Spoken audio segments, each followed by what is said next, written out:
আসসালামু আলাইকুম রহমতুল্লাহ। আইফোনে যাদের নেটওয়ার্ক আছে মোবাইলে কিন্তু নেট চলতেছে না, তাদের জন্য এই ভিডিওটি।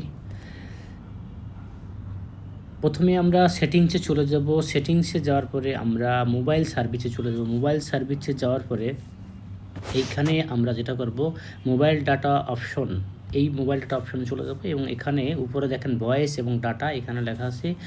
এখানে যদি আমাদের যে কোনো অপশন থাকুক না কেন, আমরা এখানে 4G করে দেবো, কারণ বাংলাদেশে 4Gর উপরে নেই, যার কারণে এখানে 4G করে দেবো। এবং নিচেই এবং দেখেন এই 4G করার পরে নিচে দেখেন এই যে এখানে একটা লেখা আছে বোল্ট, BOLT বোল্ট, এই বোল্ট অপশনটাকে আমরা অন করে দেবো। আমার অন আছে, যদি অফ থাকে তাহলে অন করে দেবেন এবং এখান থেকে বেরিয়ে যাবেন। বেরিয়ে গিয়ে এখানে লেখা আছে ডাটা মোড, এই ডাটা মোডে চলে যাবেন। ডাটা মোডে যাওয়ার পরে এখানে আপনারা এখানে লেখা আছে low data mode, allow more data on 5G, আপনারা স্ট্যান্ডার্ড ডাটা দিয়ে দেবেন। স্ট্যান্ডার্ড ডাটা দিয়ে এখান থেকে বেরিয়ে যাবেন।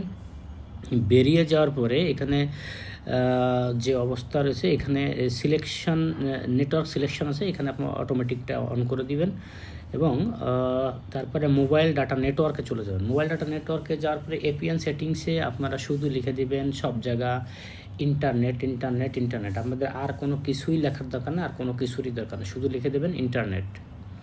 এটা লিখে দিয়ে আপনারা বেরিয়ে যাবেন। তারপরে দেখবেন আপনাদের মোবাইলের নেটওয়ার্ক, মোবাইলের ডাটা চালু হয়ে গেছে।